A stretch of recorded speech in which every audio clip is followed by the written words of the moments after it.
Dear students, in this video we are going to do the question answers from the poem Confessions of a Born Spectator, Class 11th General English.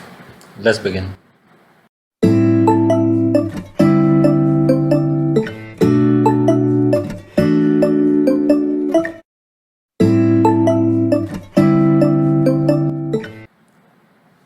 The first question is, what is the poet glad about?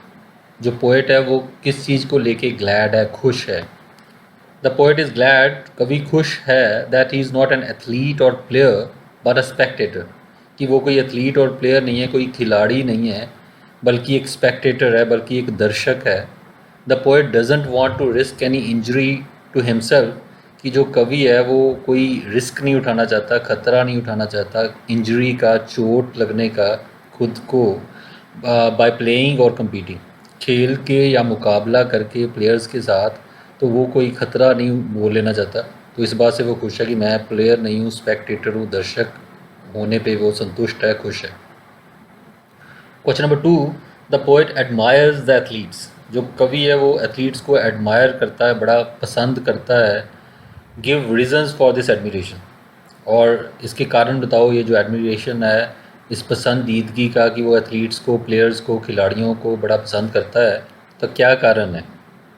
The poet admires the athletes, और जो poet है वो athletes को, players को admire करता है, बड़ा पसंद करता है, because they are able to achieve the feats, क्योंकि वो वाले फीट्स, वो वाली उपलब्धियाँ अचीव कर पाते हैं, हासिल कर पाते हैं, विच ही कैन नॉट, जो कि वो खुद नहीं कर पाता.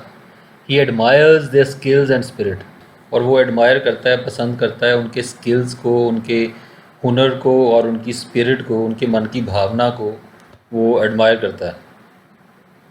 Question number 3, why does he call his spirit bashful, वो अपनी स्पिरिट को, अपनी मन को, अपनी आत्मा को बैशफुल, डरपोक क्यों कहता है. तो ऐसा कहता है कि मेरा मन जो है, मेरी आत्मा डरपोक है, ऐसा क्यों कहता है. He calls his spirit bashful, वो अपनी स्पिरिट को, अपने मन को बैशफुल कहता है, डरपोक कहता है, बिकॉज, क्योंकि ही कैन नॉट मस्टर करेज, क्योंकि वो ये करेज, हिम्मत नहीं जुटा पाता, टू एंटर ए प्लेग्राउंड और रिंग, कि प्लेग्राउंड में, खेल के मैदान में, या रिंग में, अखाड़े में वो कदम रख सके, इतनी हिम्मत नहीं वो बटोर पाता पोएट, कवि. And play competitive physical sports, और मैदान में जाके जो कॉम्पिटिटिव, मुकाबला करने वाली फ़िज़िकल, शारीरिक खेलें वो खेल सके, like the athletes and players, players की तरह, एथलीट्स की तरह, खिलाड़ियों की तरह. तो इतनी वो हिम्मत नहीं जुटा पाता कि उनकी तरह वो मैदान में जाए और वहाँ पे मुकाबला कर सके, शारीरिक खेलें खेल सके. इसलिए वो अपनी स्पिरिट को, अपने मन को बैशफुल कहता है, कि मेरी मन, मेरा आत्मा डरपोक है. Question number 4, right a few lines on the struggle between the poets ego and prudence, कुछ लाइंस लिखो उस स्ट्रगल के ऊपर, संघर्ष के ऊपर, जो कि पोएट की ईगो, उसके अहम, मन के अहंकार, और प्रूडेंस, सावधानी, इन दोनों के बीच में जो संघर्ष होता है, उसके बारे में बताओ. तो उसके मन में दो आवाज़ें उठती हैं, एक तो अहम, अहंकार वाली, ईगो वाली, और एक उसको सावधान करने वाली, उसको रोकने वाली. सो ये दोनों आवाज़ें कौन सी हैं, क्या स्ट्रगल करती हैं, क्या संघर्ष होता है इनमें. The poets ego might feel pleased, और जो पोएट की जो ईगो है, मन का अहम है, अहंकार है, तो उसको प्लीज्ड लगता होगा, उसको मन संतुष्ट होता होगा, to swap positions with the athletes and players, कि यदि वो अपना पोजीशन एथलीट और प्लेयर्स, खिलाड़ियों के साथ अदला बदली कर ले, स्वैप कर ले, कि वो, उसका मन तो कहता है कि तुम खिलाड़ियों की जगह पे हो, खिलाड़ी तुम्हारी जगह पे हो, और तो उसका मन का जो अहंकार है, तो उसको बड़ी संतुष्टि होती है. But his prudence stops him, लेकिन जो दूसरी आवाज़ है, प्रूडेंस की जो सावधान करने वाली, सावधानी वाली जो आवाज़ है, वो उसको रोकती है, फ्रॉम टेकिंग एनी रिस्क, किसी भी तरह का रिस्क उठाने से, किसी भी तरह का जोखिम उठाने से, विच में cause him any physical harm, जो कि उसको फिज़िकल हार्म पहुंचा सकता है, शारीरिक नुकसान पहुंचा सकता है.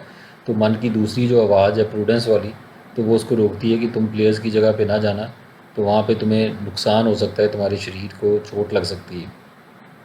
और लास्ट क्वेश्चन है, लिस्ट द थिंग्स, उन चीज़ों की लिस्ट बनाओ, उन चीज़ों के बारे में बताओ, that the poet is ready to do, जो कवि करने के लिए तैयार है, फॉर द एथलीट्स, एथलीट्स के लिए, खिलाड़ियों के लिए क्या करने के लिए वो तैयार है. The poet is ready to thank the athletes, so कवि तैयार है उनको थैंक करने के लिए, शुक्रिया करने के लिए उनका, and eat and drink with them, उनके साथ खाने और पीने के लिए भी तैयार है, उनके साथ उठने बैठने खाने पीने के लिए वो तैयार है। He is even willing two by tickets, और यहाँ तक कि वो टिकट्स खरीदने के लिए भी तैयार है, worth their weight in radium, so radium के बराबर के भार के मूल्य की टिकट्स खरीदने के लिए तैयार है। सो रेडियम जैसे प्रीशियस मेटल है तो काफ़ी खर्चा करने के लिए भी तैयार है, कीमती टिकट्स खरीदने के लिए भी वो तैयार है स्टेडियम में जाने के लिए, to see them perform their skills, ताकि वहाँ पे जाके उनके स्किल्स, उनके हुनर को वो उनको परफॉर्म करते हुए देख सके, प्रदर्शित करते हुए देख सके।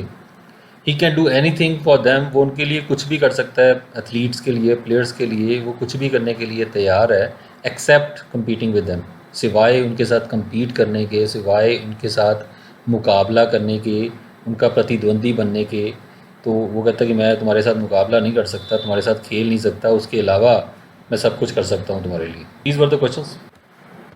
I hope you have understood all these questions and their answers. So thank you. We'll meet again with another video. Goodbye for now. God bless you all.